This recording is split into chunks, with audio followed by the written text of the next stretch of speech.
সম্মানিত উপস্থিতি, আজকের আলোচনার শিরোনাম হচ্ছে দাউরুল মসজিদি ফি ইসলাহিল ফারদি ওয়াল মুজতামা। আপনি একজন ব্যক্তি মসজিদে কেন আসেন? এই মসজিদ সমাজে অবস্থান করছে, এই মসজিদের গুরুত্ব কি, অবদান কি, সমাজের কি লাভ?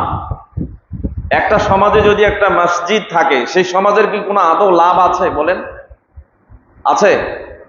মনে করেন আপনারা এই সমাজের অন্তর্ভুক্ত প্রত্যেকটা একক ব্যক্তি তাদের জীবনে এই মসজিদ কি কোনো ভূমিকা রাখতে পারে?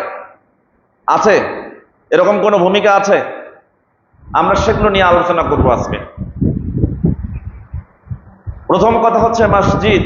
মসজিদ শব্দের অর্থ কি? আমরা বিষয়ে অবশ্যই ইতিপূর্বে আলোচনা করেছি, তারপরে আমরা ফ্ল্যাশব্যাকে গিয়ে ওই আলোচনাগুলোর একটু প্রত্যাবর্তন করব আপনাদের আজকের আলোচনায়, এবং ওই আলোচনা থেকে আমরা রিফ্রেশারের মাধ্যমে আমাদের জ্ঞানগুলোর একটু রিভাইজ মুডে ফিরে নিয়ে আসবো, যাতে করে আমরা বুঝতে পারি, বুঝতে সক্ষম হই এবং আমাদের আমলে আমরা আগুয়ান হতে পারি। আল্লাহ সেই তৌফিক আমাদের দান করুন, সকলে বলি আমিন। সম্মানিত উপস্থিতি, মসজিদের দুইটা অর্থ মনে রাখবেন। কয়টা অর্থ? দুইটা। মসজিদ শব্দের অর্থ মাকানুল লিসসুজুদ, সাজদা করার স্থানকে মসজিদ বলা হয়। তাহলে আপনি যেখানে সাজদা করেন, যে জায়গাটার মধ্যে সাজদা করেন, এই জায়গাটার নাম কি? তাহলে আমরা যে অবয়ব সাজাইছি, বিল্ডিং বানাইছি, এই যে পাকা বিল্ডিং করছি, সুসজ্জিত করছি, টাইলস লাগাইছি, কাতার করছি, কাতারে আবার সুসজ্জিত করে কার্পেট বিছাই, এরপরে আমরা জামাতে আসি, সালাত আদায় করি, সাজদা দিই। শুধু এই জায়গায় মসজিদ তা নয়, পৃথিবীর যে কোনো জায়গায় যদি আপনি সাজদা দেন, তা সেই জায়গাটার নাম কি? মসজিদ। আমাদের নবী মুহাম্মদুর রাসূলুল্লাহ সাল্লাল্লাহু আলাইহি ওয়াসাল্লামের একটা হাদিস, আবু দাউদ, মুসনাদে আহমদ, তিরমিজি এবং মিশকাত, চারটি হাদিসের কিতাবে হাদিসটা আসছে। মিশকাতুল মাসাবি কিতাবুস সালাত, সালাত সংক্রান্ত একটি অধ্যায় রয়েছে। বাবুল মাসাজিদ ওয়া মাওয়াদিস সালাত, মসজিদ এবং সালাতের স্থান সংক্রান্ত একটা অনুচ্ছেদ রয়েছে। আল ফাসলুস সানি, দ্বিতীয় পরিচ্ছেদের 737 নম্বর হাদিস। আবু সাঈদ আল খুদরি রাদিয়াল্লাহু তাআলা আনহু থেকে বর্ণিত, তিনি বলেন, রাসূল সাল্লাল্লাহু আলাইহি ওয়াসাল্লাম বলেছেন, আল আরদু কুল্লুহা মসজিদুন। এই যে জমিনটা দেখছেন, পৃথিবীটা দেখছেন, পৃথিবীর জমিনকে আল্লাহ সমতল করে দিয়েছেন। আপনারা বিচরণ করছেন, হাঁটছেন, চলাচল করছেন, যত জায়গায় চলাচল করছেন, যেখানেই মাটি আছে, এই জমিন যেখানেই আছে, এই জমিনের পুরাটাই হচ্ছে মসজিদ। পুরাটাই কি? মসজিদ। তবে দুই জায়গায় ব্যতীত আল্লাহ রাসূল সাল্লাল্লাহু আলাইহি ওয়াসাল্লাম বলেছেন, ইল্লাল মাকবারাতা ওয়াল হাম্মামা। দুটো জায়গায় সাজদা করা যাবে না। এক হচ্ছে কবরস্থান, এই কবরস্থানে সাজদা করতে পারবেন না। দুই, ওয়াল হাম্মামা, গোসলখানা। অনেকের গোসলখানা পাক পবিত্র থাকে, কিরকম? টাইলস লাগানো, পরিষ্কার পরিচ্ছন্ন, ইচ্ছা করেন মনে হয় যে এখানে সাজদা করা যাবে, তাই না? কিন্তু গোসলখানায় স্পেসিফিক ভাবে আল্লাহ নবী সাল্লাল্লাহু আলাইহি ওয়াসাল্লাম নিষেধ করেছেন, কারণ এখানে শয়তান খবিস অবস্থান করে, যে কোনো সময় আপনার মনের ভিতরে ওয়াসওয়াসা তৈরি করে দেবে। তা আমরা যখন সালাতে যাব, আমাদের মন এবং শরীর দুইটাই কি থাকতে হবে? পবিত্র থাকতে হবে, এবং শয়তানের ওয়াসওয়াসা থেকে দুটাকেই হেফাজত করতে হবে। তো আপনি যদি যেখানে সাজদা দিচ্ছেন, সেখানে যদি আপনার মন ওয়াসওয়াসায় নিমজ্জিত হয়, শয়তানের প্ররোচনায় পড়ে যায়, তাহলে সেখানে কি সাজদা হবে? হবে না। তাহলে এই দুই জায়গা ছাড়া পৃথিবীর সমস্ত জায়গায় কি মসজিদ? সমস্ত জায়গায় কি মসজিদ, সাজদা করা যাবে। সহিহ বুখারীতে একটা হাদিস আসছে, সহিহ বুখারী কিতাবুত তায়াম্মুম, তায়াম্মুম করা সংক্রান্ত একটা অধ্যায় রয়েছে। বাব আলা সাবিলিত তাআদ্দুদ, স্বতন্ত্র একটি অনুচ্ছেদ রয়েছে, 335 নম্বর হাদিস। জাবির ইবনে আব্দুল্লাহ রাদিয়াল্লাহু তাআলা আনহু থেকে বর্ণিত, তিনি বলেন, রাসূল সাল্লাল্লাহু আলাইহি ওয়াসাল্লাম বলেছেন, উযীতু খামসান লাম ইউতাহুন্না আহাদুন ক্বাবলি। আমাকে 5টা জিনিস দেয়া হয়েছে, যেটা ইতিপূর্বে কোনো নবী বা কোনো ব্যক্তিকে এই 5টা জিনিস দেওয়া হয় নাই। এর মধ্যে একটা জিনিস কি? তিনি বলছেন, ওয়া জুইলাত লিল আরদু মাসজিদান। এই যে পৃথিবী দেখছেন, জমিন দেখছেন, মাটি দেখছেন, গোটা জমিনটাকে আল্লাহ সুবহানাহু ওয়া তাআলা আমার জন্য সিজদার জায়গা বানাই দিয়েছেন। এরপর নবী সাল্লাল্লাহু আলাইহি ওয়াসাল্লাম বলেছেন, আইয়ুমা রাজুলিন মিন উম্মতি, আমার উম্মতের কোন ব্যক্তি আদরাকাত আলাইহিস সালাহ, তার উপরে যদি সালাত ওয়াক্ত উপনীত হয়, সে যদি পৃথিবীর কোন প্রান্তে অবস্থান করে জমিনের উপরে দাঁড়িয়ে থাকে, তাহলে ফালিউসাল্লি, সে যেন সেখানেই সালাত আদায় করে। তাহলে এই পৃথিবীর গোটা জমিনটাই আপনার জন্য, এই শেষ নবীর উম্মাহ আপনার জন্য, এটা পূর্বের নবীর উম্মতরা লাভ করে নাই। আপনি নবী মুহাম্মদ সাল্লাল্লাহু আলাইহি ওয়াসাল্লামের উম্মাহ হওয়ার কারণে স্পেসিফিক ভাবে আল্লাহ সুবহানাহু ওয়া তাআলা এই জমিনটাকে মসজিদান ওয়া তাহুরান, গোটা জমিনটাকে সাজদার জায়গা এবং পবিত্রতা অর্জনের মাধ্যম বানিয়ে দিয়েছেন। সুবহানাল্লাহ। মরুভূমিতে অবস্থান করছেন, মসজিদ আশপাশে নাই, আজান শোনার কোনো ব্যবস্থা নাই, কিন্তু ওয়াক্ত হয়েছে বুঝতে পেরেছেন। পানি নাই, কোথাও কোনো পানি নাই, পান করা তো দূরে থাকো, উজু করার কোনো পানি নাই, কিচ্ছু লাগবে না, জমিনের উপরে দাঁড়িয়েছেন, ওই জমিনের মাটি দিয়েই তায়াম্মুম করে জমিনের উপরে সাজদা দিবেন, আল্লাহ কবুল করে নেবেন। এই নিয়ামত আল্লাহ সুবহানাহু ওয়া তাআলা আমাদের নবী মুহাম্মদ রাসূলুল্লাহ সাল্লাল্লাহু আলাইহি সাল্লাম এবং তার উম্মতের জন্য নির্দিষ্ট করে দিয়েছেন। এজন্য আমরা আল্লাহর প্রশংসা করি, বলি আলহামদুলিল্লাহ। সম্মানিত উপস্থিতি, তাহলে বোঝা গেল মসজিদ শব্দের অর্থ হচ্ছে সেজদার জায়গা, যেখানে সাজদা করা হয় সেটার নাম কি? মসজিদ। আরেকটা অর্থ আছে, সেটা কি? যেটা সাঈদ ইবনে জুবাইর, আল্লাহ সুবহানাহু ওয়া তাআলা পবিত্র কোরআনুল কারীমে 72 নম্বর সূরা জিনের 18 নম্বর আয়াতের মধ্যে বলছেন, ওয়া আন্নাল মাসাজিদা লিল্লাহ ফালা তাদউ মাআল্লাহি আহাদা, নিশ্চয়ই সাজদার জায়গাগুলো হচ্ছে আল্লাহর জন্য। সাজদার জায়গাগুলো কার জন্য?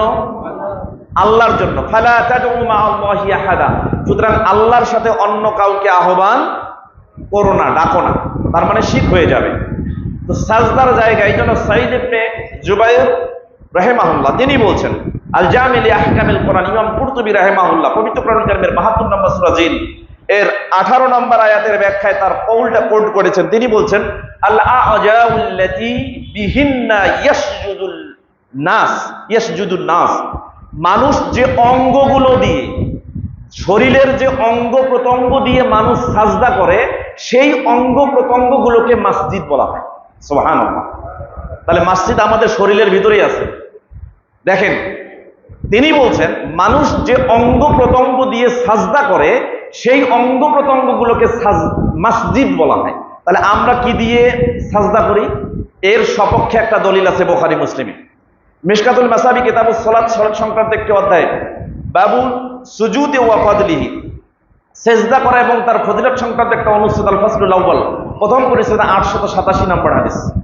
আব্দুল্লাহ ইবনে আব্বাস রাদিয়াল্লাহু তাআলা আনহু থেকে বর্ণিত, তিনি বলেন, রাসূল সাল্লাল্লাহু আলাইহি ওয়াসাল্লাম বলেছেন, উমিরতু আন আসজুদা আলা সাব'আতি আযুমিন, আল্লাহ সুবহানাহু ওয়া তাআলা আমাকে আদেশ করেছেন 7টা হাড়ের উপরে সিজদা করতে। কয়টা হাড়?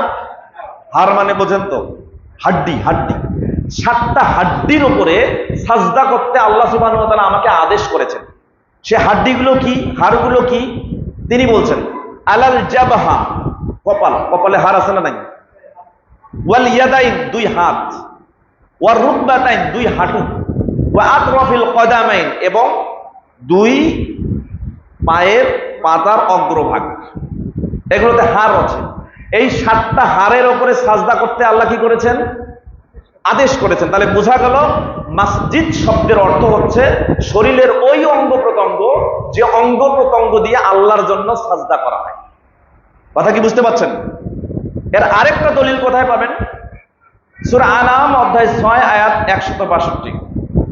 আল্লাহ সুবহানাহু ওয়া তাআলা বলছেন, ইন্না সলাতি, নবী আপনি বলুন, কুল ইন্না সলাতি ওয়া নুসুকি ওয়া মাহইয়ায়া ওয়া মামাতি লিল্লাহি রাব্বিল, আপনি এই কথা কিন্তু বলেন, নিশ্চয় আমার সালাত, আমার কোরবানি, আমার জীবন, আমার মরণ, সব কিছু বিশ্ব জগৎ সমূহের রব আল্লাহ সুবহানাহু ওয়া তাআলার জন্য। বলি না আমরা?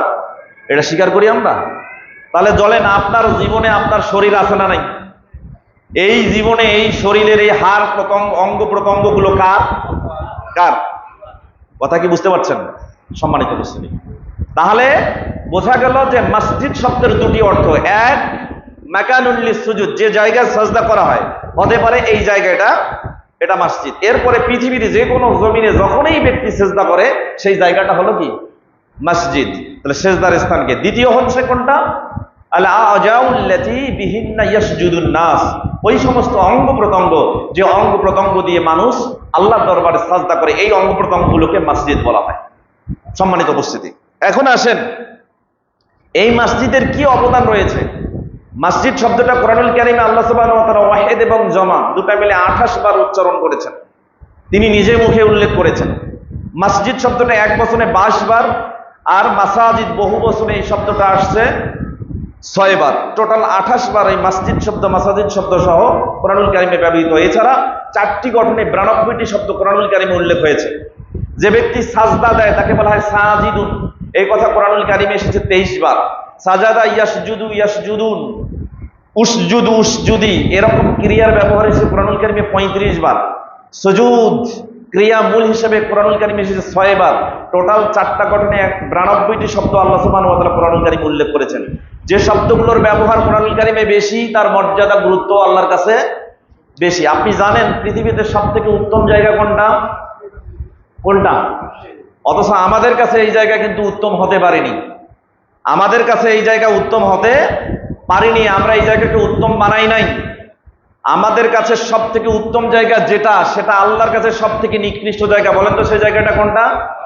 বাজার। আপনারা বলেন তো, কনফিউজ দাইসেলফ, নিজের দায় স্বীকার করেন, বলেন, বিবেককে প্রশ্ন করেন, আপনি প্রতিদিনে গড়ে কয় ঘন্টা বাজারে কাটান আর কত ঘন্টা মসজিদে কাটান? হিসাব করেন, হিসাব করে দেখেন। আমাদের জীবনের বেশিরভাগ সময় যদি হিসাব করেন 1000 মাস তো বাঁচবেন না। হিসাব করেন যত ঘন্টা বাঁচবেন, মনে করেন 80 বছর, 70 বছর, 75 বছর, এগুলো হিসাব করেন, আনুমানিক গড় হিসাব করে ঘন্টায় রূপান্তরিত করেন। দেখেন প্রতিদিন বাজারে আপনি 1 সপ্তাহের একটা গড় আনুমানিক হিসাব করে বের করেন কত সময় আপনি বাজারে অতিক্রম করছেন, কত সময়। অথচ ওই সময়ের 10 ভাগের 1 ভাগও কিন্তু আমরা মসজিদে কাটাই দিতে পারছি না। আল্লাহ সুবহানাহু ওয়া তাআলা আমাদেরকে মসজিদে সংরক্ষিত হওয়া, মসজিদকে সংরক্ষণ করা, মসজিদে সময় কাটার জন্য ইতিকাফ করার তৌফিক দান করুন, সকলে বলি আমিন। সম্মানিত উপস্থিতি, আল্লাহ সুবহানাহু ওয়া তাআলার কাছে এই মসজিদ সবথেকে প্রিয়। কোন ব্যক্তি যদি বাজারে যায়, বাজারে প্রত্যেকটা আগমনের জন্য কি সওয়াব, কি প্রতিদান আল্লাহর কাছে আছে এটা কোনো ব্যক্তি জানে না। কিন্তু মসজিদে যদি আপনি আসেন প্রত্যেকটা আগমনের জন্য 1 মিনিট, 10 মিনিট, 5 মিনিট এখানে অবস্থান করেন, প্রত্যেকটা আগমনের জন্য আল্লাহ সুবহানাহু ওয়া তাআলা কাল কিয়ামতের দিন আপনাকে এতটাই পুরস্কার দিবেন আপনি কল্পনাও করতে পারবেন না। সামান্য একটা উদাহরণ দেই। আমাদের নবী মুহাম্মদ রাসূলুল্লাহ সাল্লাল্লাহু আলাইহি সাল্লাম হাদিসটা উল্লেখ করেছেন, বুখারী মুসলিমে হাদিসটা আসছে, মিশকাতুল মাসাবি কিতাবুস সালাত, সালাত সংক্রান্ত একটা অধ্যায় রয়েছে। বাবুল মাসাজিদ ওয়া মাওয়াদিস সালাত, মসজিদ এবং সালাতের স্থান সংক্রান্ত একটা অনুচ্ছেদ রয়েছে। আল ফাসলুল আউয়াল, প্রথম পরিচ্ছেদের 698 নম্বর হাদিস। আবু হুরায়রা রাদিয়াল্লাহু তাআলা আনহু থেকে বর্ণিত, তিনি বলেন রাসূল সাল্লাল্লাহু আলাইহি ওয়াসাল্লাম বলেছেন, মান গাদা ইলাল মসজিদ আও রাহা, যে ব্যক্তি সকালে অথবা সন্ধ্যায় মসজিদে আসে, সকালের কোনো সময় অথবা সন্ধ্যার কোনো সময় মসজিদে আসে, একটু সময় অবস্থান করে এবং চলে যায়, রাসূল সাল্লাল্লাহু আলাইহি ওয়াসাল্লাম বলেছেন, আ'আদ্দাল্লাহু লাহু নুজুলাহু মিনাল জান্নাতি কুল্লামা গাদা আও রাহা, ওই যে প্রত্যেকটা আগমন এবং প্রস্থান, প্রত্যেকটা আগমনের জন্য আল্লাহ সুবহানাহু ওয়া তাআলা ওই ব্যক্তির জন্য কাল কিয়ামতের দিন প্রত্যেকটা আগমনের বিনিময়ে জান্নাতে একটা করে মেহমানদারির ব্যবস্থা করে রাখেন। চিন্তা করেন, বাজারে গেলে এরকম সওয়াব পাওয়া যায় বা নির্দিষ্ট সওয়াব পাওয়া যায় এরকম বোঝা যায় না। তবে বাজারে গেলে একটা নির্দিষ্ট দোয়া আছে, কোন ব্যক্তি যদি এই দোয়া পড়ে তাহলে নির্দিষ্ট অঙ্কের একটা সওয়াব পাবে। এটা আল্লাহ রাসূল সাল্লাল্লাহু আলাইহি ওয়াসাল্লামের হাদিস দ্বারা হাসান সনদে বর্ণিত।